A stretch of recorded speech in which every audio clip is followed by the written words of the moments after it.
وأشهد أن لا إله إلا الله وحده لا شريك له وأشهد أن محمدًا عبده ورسوله. يا أيها الذين آمنوا اتقوا الله حق تقاته ولا تموتن إلا وأنتم مسلمون.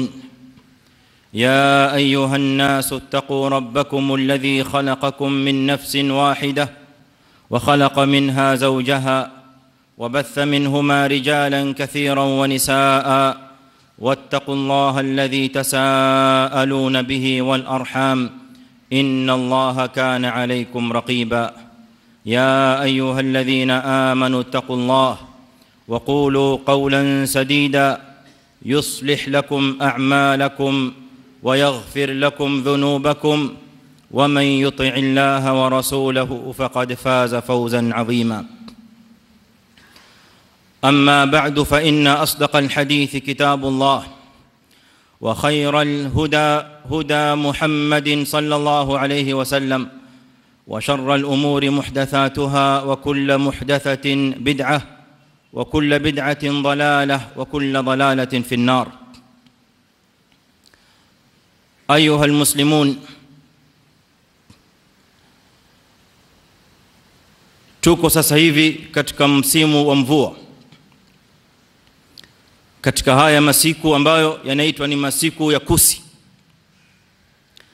Ndani ya miezi hii tulioko ndani yake na miezi itakayokuja, khutba ya leo maudhui na malengo ni kuangazia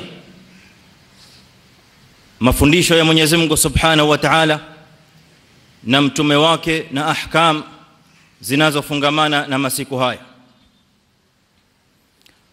Maji haya ya mvua yanayotoka mbinguni,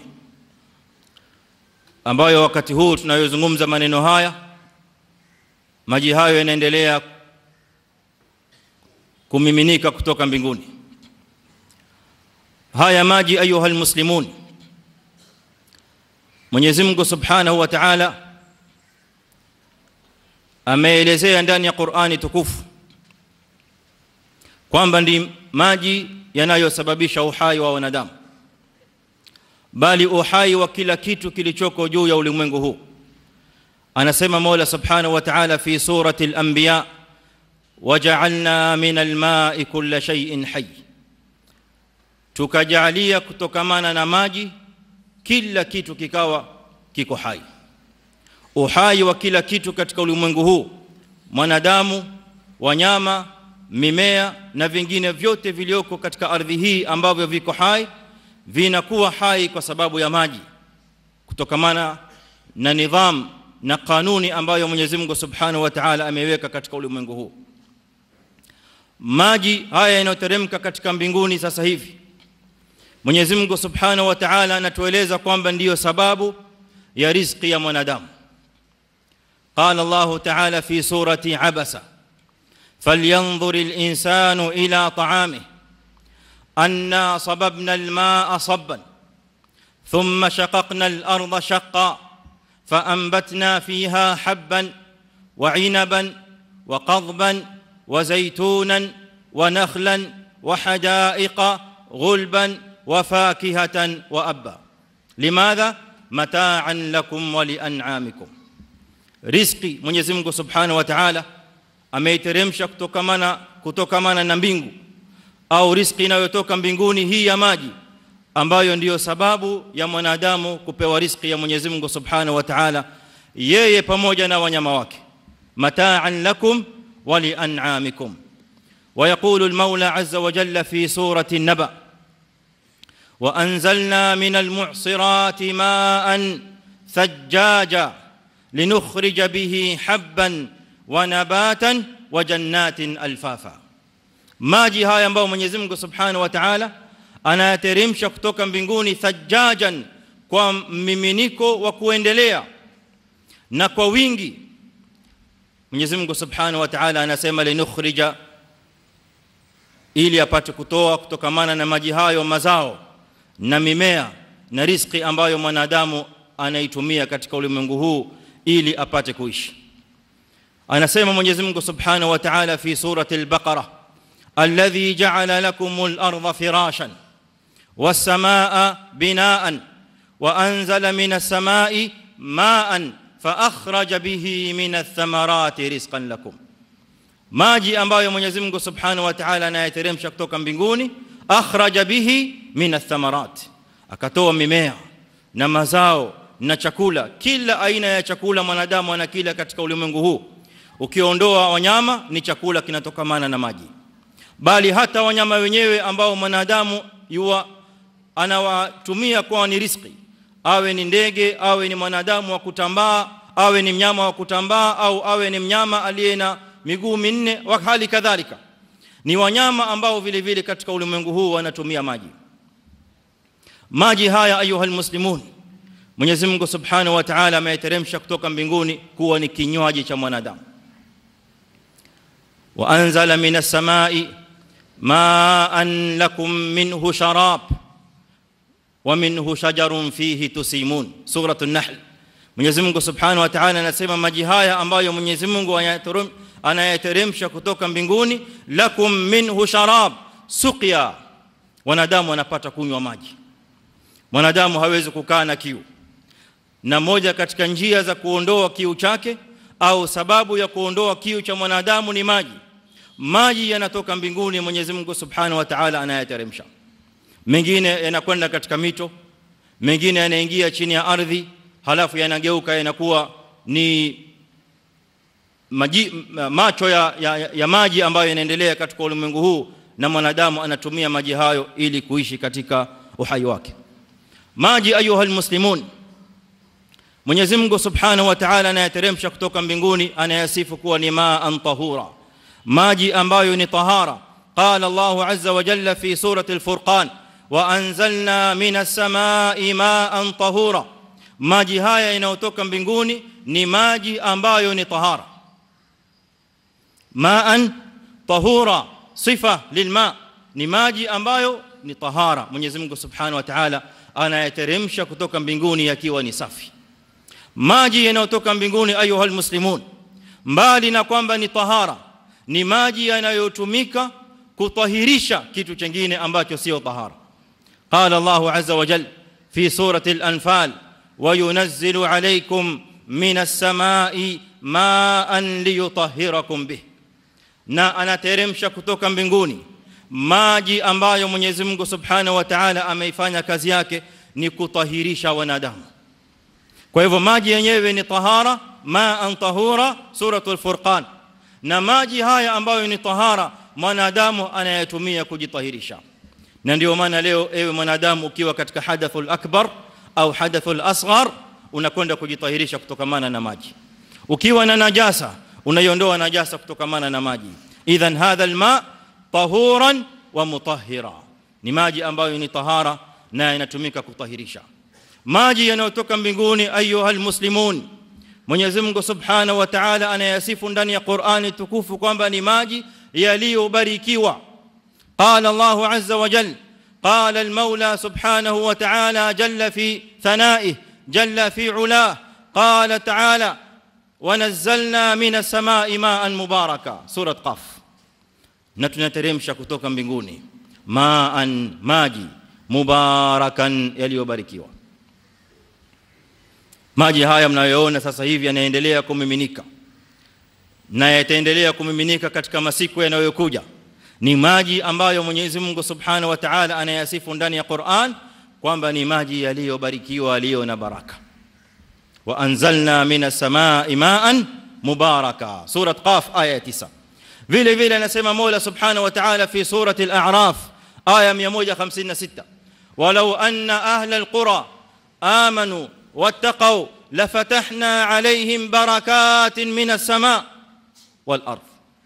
Lau kama watu wa vitongojini, lau kama watu wa vitongoji wangalikuwa wanamwamini Mwenyezi Mungu Subhanahu wa Ta'ala na wangalikuwa pamoja na iman wana taqwa, Mwenyezi Mungu Subhanahu wa Ta'ala angewalipa kwa kuwateremshia baraka zinazotoka mbinguni.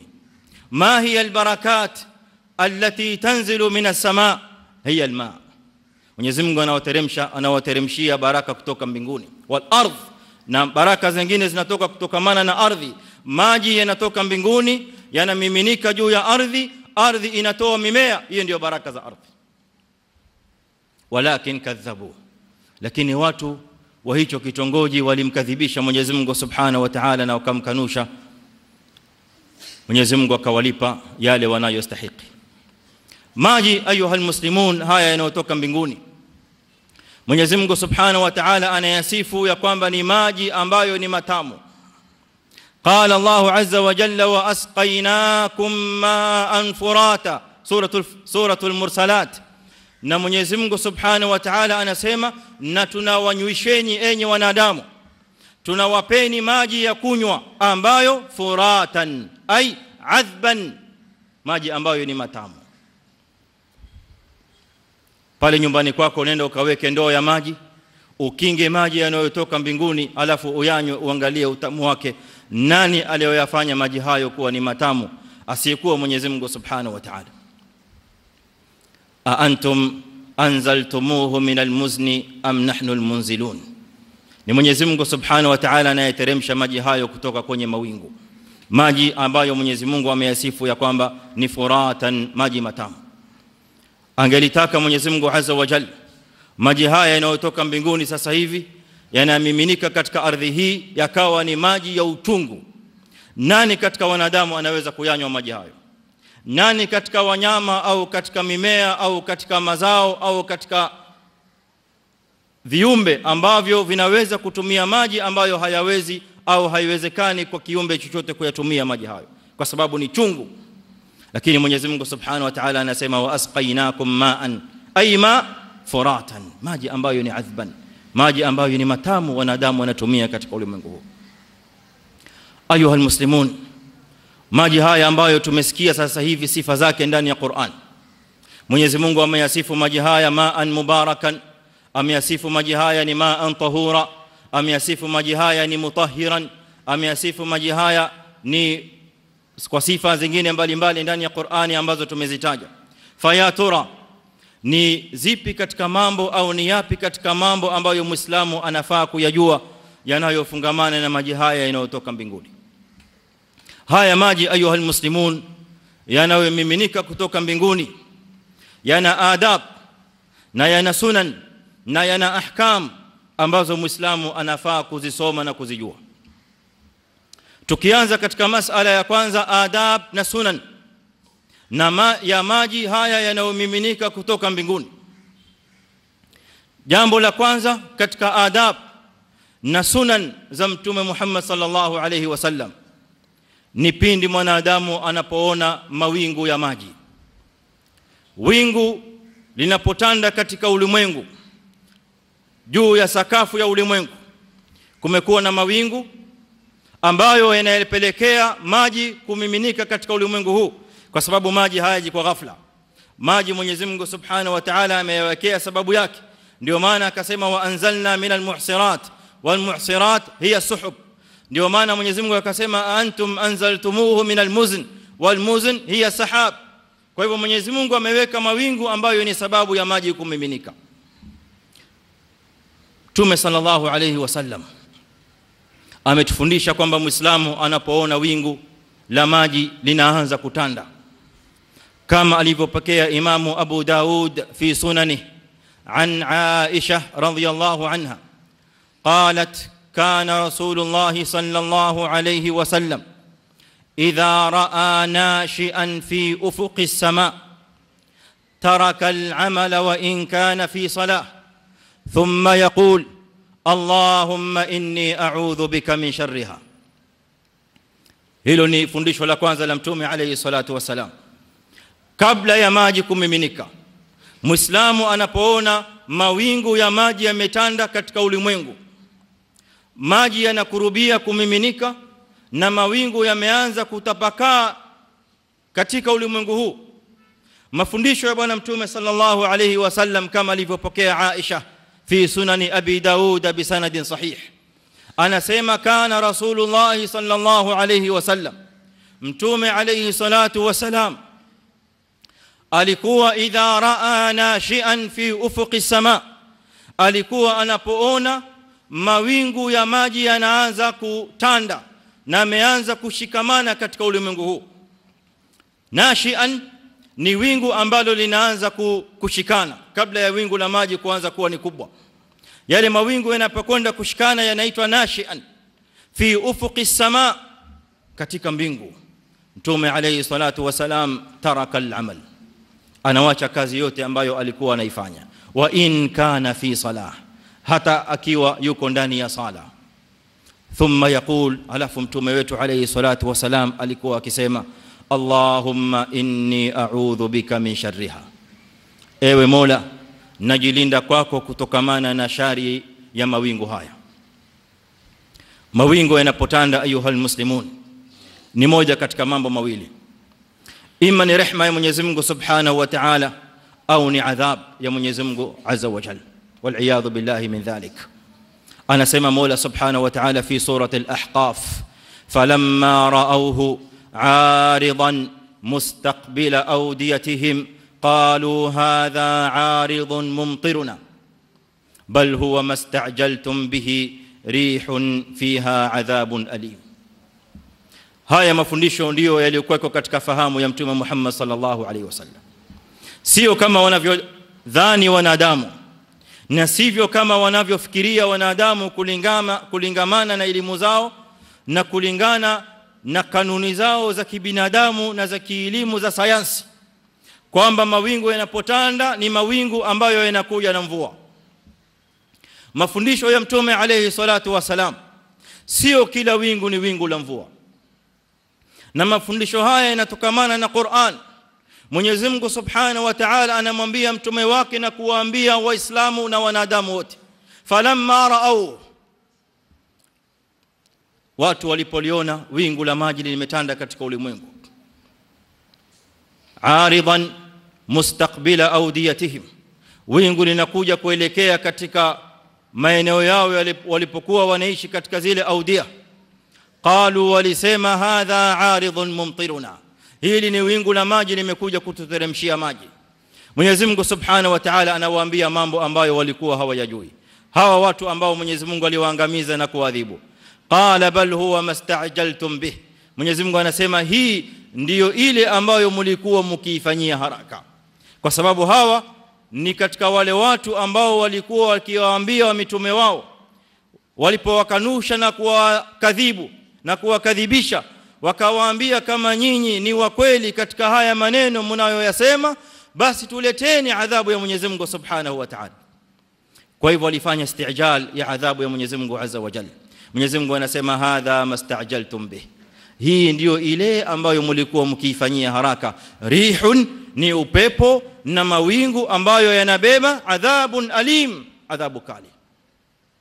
Kwa hivyo Mtume alayhi salatu wasalam alikuwa anapoona mawingu yametanda katika ulimwengu na yanaendelea kushikamana, alikuwa Mtume alayhi salatu wasalam hayuko katika hali ya raha, mpaka wanasema masahaba alkiram minhum Aisha, wanasema wakana yu'rafu dhalika fi wajhihi, na mambo hayo ya kutokuwa na raha katika wakati huo wa Mtume alayhi salatu wasalam anapoona mawingu ilikuwa ikionekana katika uso wa Mtume sallallahu alayhi wasallam.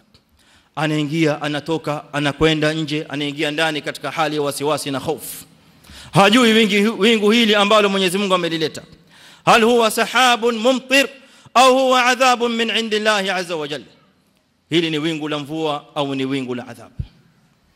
Akawa anamwomba Mwenyezi Mungu Subhanahu wa Ta'ala, na maombi ambayo Mtume alayhi salatu wasalam alikuwa akiyaomba, ambayo Muislamu anafaa kuyasema kumuiga Mtume sallallahu alayhi wasallam, ni aseme Allahumma inni a'udhu bika min sharriha. Maji yanapomiminika kutoka mbinguni, kuna mafundisho matatu ya Mtume Muhammad sallallahu alayhi wasallam.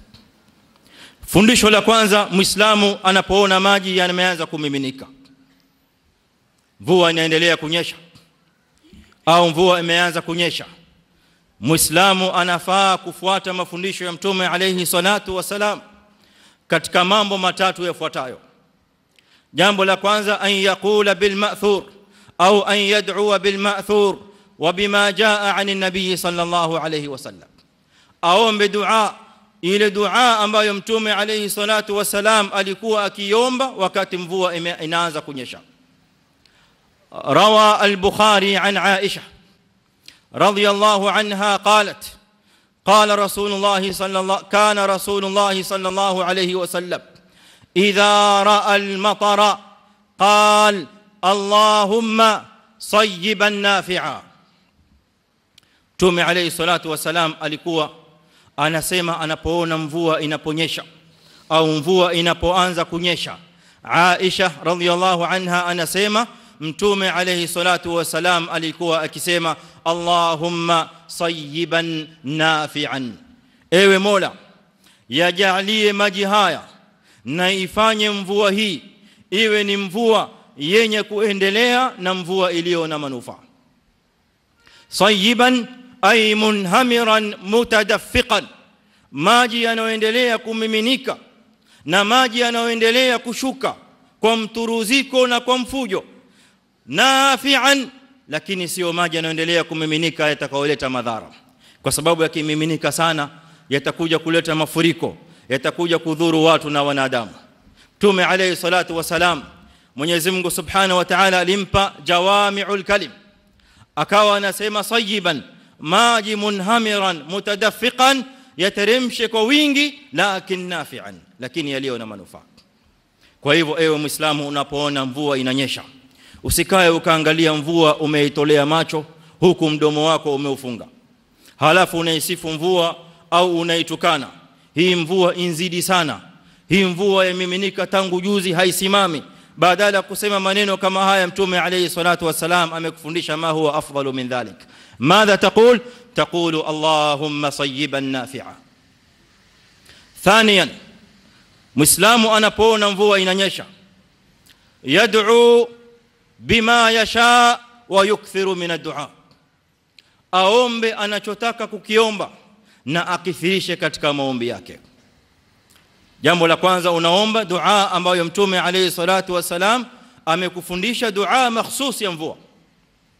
Dua ya pili ni dua ambayo Muislamu anaiomba yake yeye mwenyewe, yad'u bima yasha, waomba kile unachotaka, wa tukthir min ad-du'a, na unaendelea kukithirisha katika dua na huku mvua inaendelea kunyesha. Na haya ni mafundisho ya mtume Muhammad sallallahu alayhi wasallam. روى الإمام أبو داود في سننه والحاكم في المستدرك بإسناد حسن عن سهل بن سعد رضي الله عنه قال قال رسول الله صلى الله عليه وسلم. أنا سيما سهل ابن سعد kwamba mtume Muhammad sallallahu alayhi wasallam amesema, thintani la turaddani au qallama turaddan, kuna mambo mawili, thintan, mambo mawili, la turaddan, hayarudishwi, au qallama turaddan, au ni uchache mno kwamba yanarejeshwa. Ad-du'a 'inda an-nidaa, jambo la kwanza ni dua ambayo Muislamu yuiomba wakati wa nidaa. Wa nidaa huwa al-adhan, wakati wa adhan.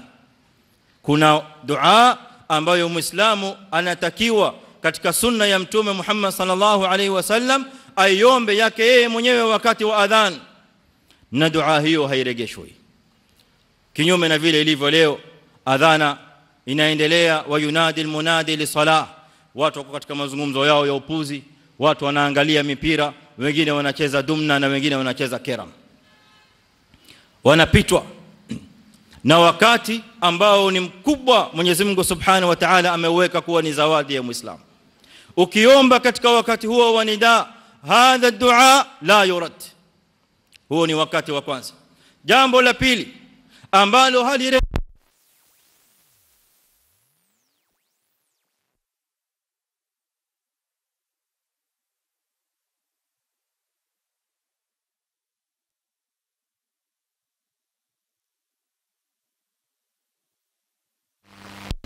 فقد روى البخاري عن أنس قال أصابنا ونحن مع رسول الله صلى الله عليه وسلم المطر tulishukiwa na mvua wakati tulipokuwa na mtume Muhammad sallallahu alayhi wasallam.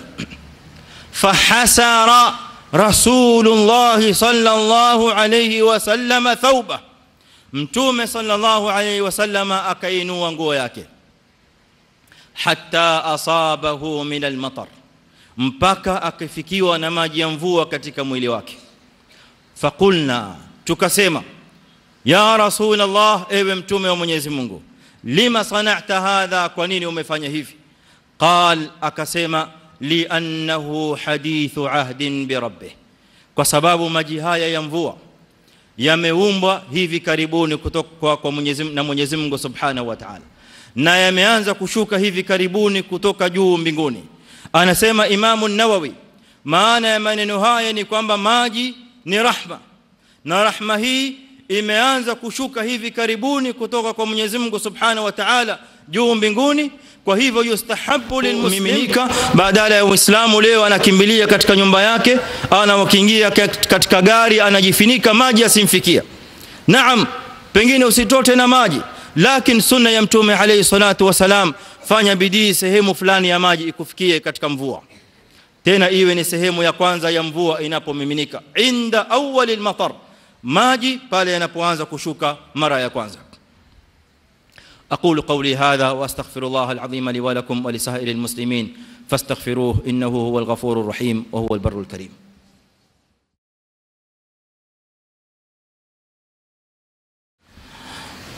الحمد لله الواحد الأحد الفرد الصمد الذي لم يلد ولم يولد ولم يكن له كفوا أحد، وأشهد أن لا إله إلا الله وحده لا شريك له، وأشهد أن محمدًا عبده ورسوله. أما بعد، فأوصيكم عباد الله ونفسي بتقوى الله، فإنها وصية الله في الأولين والآخرين.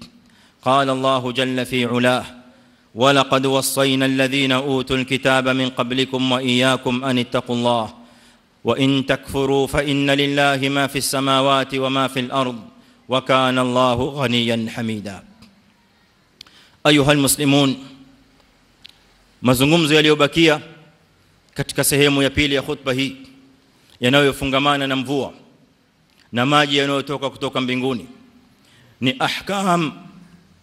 ahkam zinazofungamana na maji ya mvua. Katika sehemu ya kwanza tumezungumzia adab na sunan. Ndani ya sehemu ya pili tunazungumzia ahkam, na hizi ahkam ziko aina nyingi. Ahkam zina mvua zinaingia katika sehemu mbalimbali katika maisha ya Muislamu. Zinaingia katika ahkam aqadiyya, katika mambo ya aqida, na kuna ahkam fiqhiyya, mambo ya ahkam za fiqhi ambazo zinafungamana na mvua, kama vile sala na kama vile zaka. Mambo haya yanafungamana na mvua. Tukianza na ahkam za ihtiqad na aqida ya Muislamu, anasema mtume Muhammad sallallahu alayhi wasallam في حديث زيد ابن خالد قال رسول الله صلى الله عليه وسلم قال الله تعالى, mtume sallallahu alayhi wasallam anasema katika hadithun qudusi, amesema Mwenyezi Mungu Subhanahu wa Ta'ala: asbaha min ibadi mu'minun bi wa kafirun bi, katika waja wangu kuna waja ambao wameamka wakiwa baadhi yao wananiamini na baadhi yao wamenikufuru. Baadhi ya waja wangu wamepambazukiwa katika asubuhi hii wakiwa wengine ni mu'minin na wengine ni makafiri. Maneno haya yanasema mtume sallallahu alaihi wasallam siku moja baada ya kuswali sala ya alfajiri. Anasema Mwenyezi Mungu Azza wa Jalla: fa amma man qala, yule muislamu anayesema mutirna, mvua imetunyeshea, bifadlillah wa birizqillah wa birahmatillah, fahadha mu'minun bi kafirun bil kawkab. Muislamu anayesema maneno hayo kwamba mvua imetunyeshea kwa rahma za Mwenyezi Mungu Subhanahu wa Ta'ala na kwa fadhila za Mwenyezi Mungu mtukufu na kwa ajili ya riziki za Mwenyezi Mungu Subhanahu wa Ta'ala, huyo ndiye mja ambaye ameamka akiwa na muamini Mwenyezi Mungu Subhanahu wa Ta'ala na amekufurisha itikadi ya nyota. Wa amma man qal, na yule mja anayesema mutirna binajmi kadha, tumenyeshewa mvua kwa sababu ya nyota fulani, hadha kafirun bi mu'minun bil kawkab, huyu ni mja ambaye ananikufurisha. Mwenyezi Mungu anasema ananikufurisha mimi na anaamini nyota.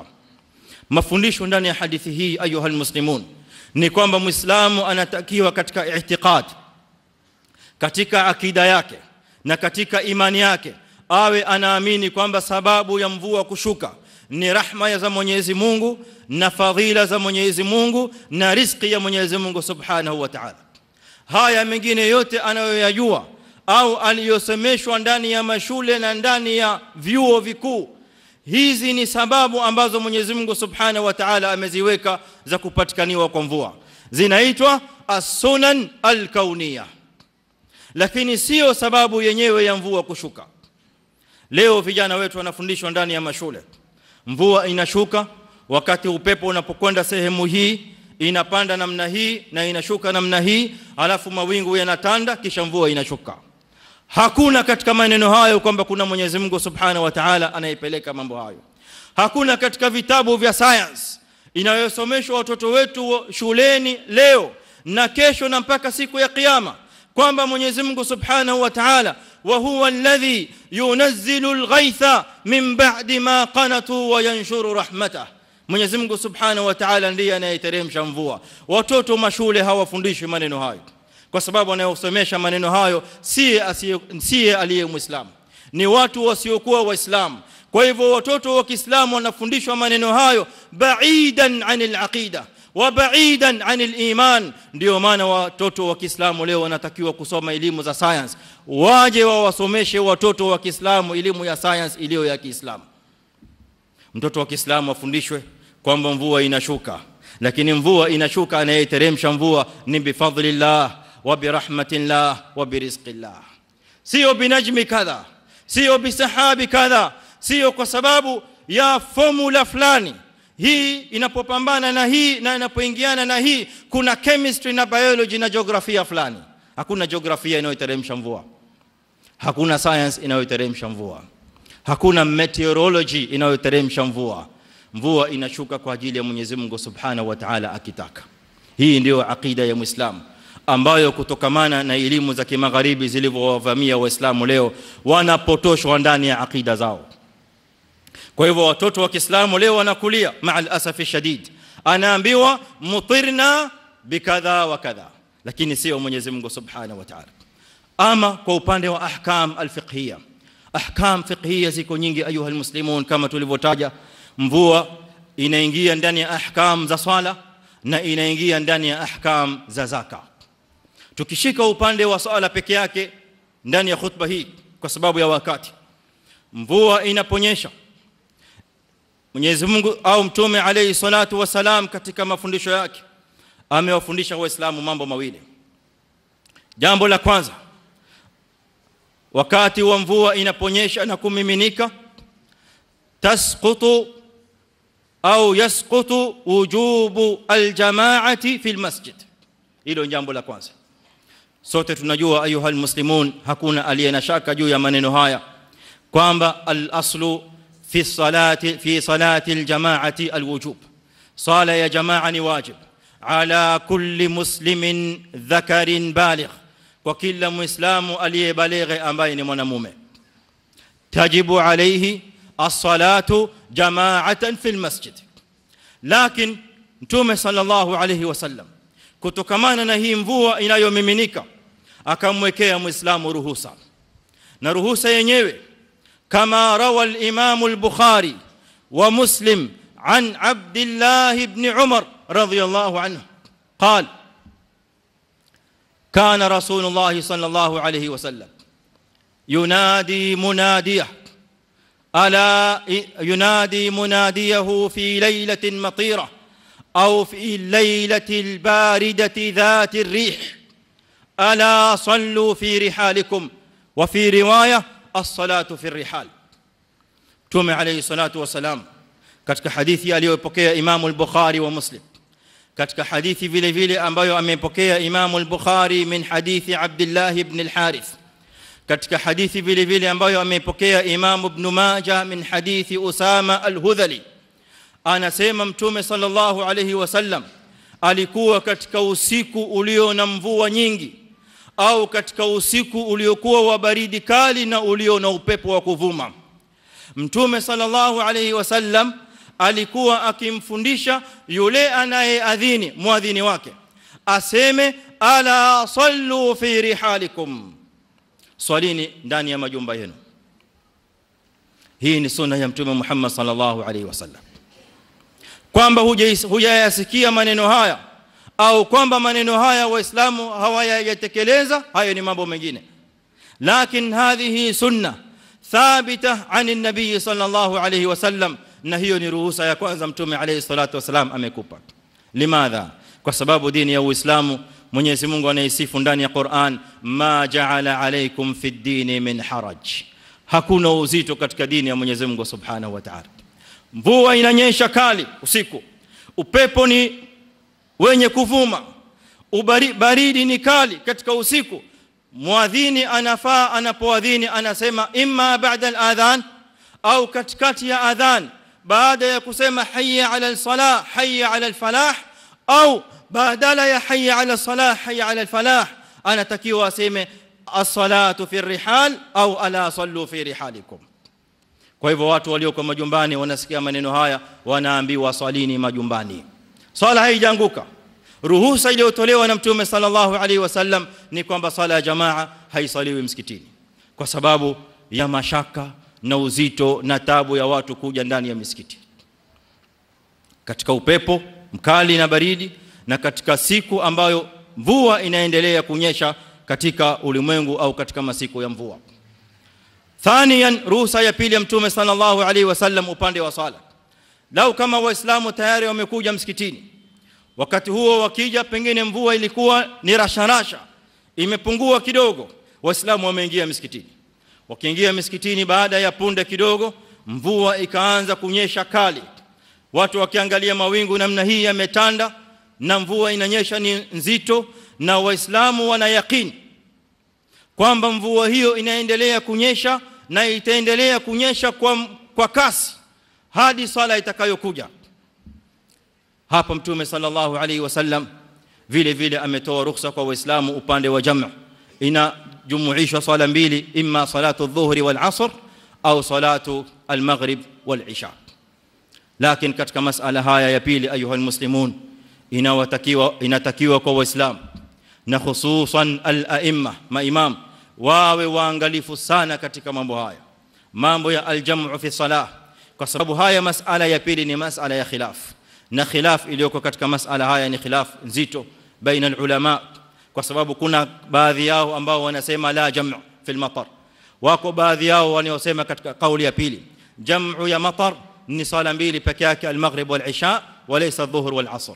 Kauli ya tatu ambayo ni wanazuoni wengi ni kwamba salatul jam'i fil matar ipo katika sala nne, mbili za adhuhuri na asri na mbili maghrib na isha. Almuhim ayuha almuslimun, ni waislamu kuwa waangalifu katika masala ya jamaa, kwa sababu al-aslu fi salah, asli katika swala ni kwamba kila swala inatakiwa kuswaliwa na wakati wake. Inna salata kanat ala almu'minina kitaban mawquta. Hii ya jamaa ni ruhusa tu ambayo ulama wameitaja katika fatawa fi amali ahli al-Madina katika kauli ya Abdullah ibn Umar, wa huwa qawlu jam'in min as-salaf radiyallahu anhum wa ardahum. Lakini waislamu wanatakiwa kuwa waangalifu na kusisitiza maneno haya ayuha almuslimun, ni kwa sababu inapatikaniwa katika baadhi ya sehemu watu wanaichukua ruhusa hii kwa usahali ili wapate kupumzika au ili wapate kupeleka mambo yao kwa haraka, waswali wamalize ili waangalie mambo mengine. Mambo haya ayuha almuslimun ni mambo mazito, na inapofika katika masala ya jamaa watu wanatakiwa wafuate zile shurut ambazo wanazuoni wameziweka katika jamaa. Minha kwamba ile swala ya pili inaposwaliwa ya jamaa taqdim, swala ya pili inaposwaliwa iwe mvua bado inaendelea na waislamu wanaiswali swala hiyo msikitini, hakuna jamaa taqdim katika nyumba, na iwe vile vile waislamu wana yaqeen, sio shaka kwamba mvua inaendelea kunyesha kwa kasi. Sivyo kama ilivyotokea katika baadhi ya sehemu rasharasha za mvua kwa mbali, waislamu wanaswali swala mbili na waislamu wanafanya jamaa bila ya kuhakikisha kwamba sharti zake zimekamilika. اللهم اعز الاسلام والمسلمين واذل الشرك والمشركين ودمر اعداءك اعداء الدين. اللهم انا نسالك الهدى والتقى والعفاف والغنى. سبحان ربك رب العزه عما يصفون وسلام على المرسلين والحمد لله رب العالمين.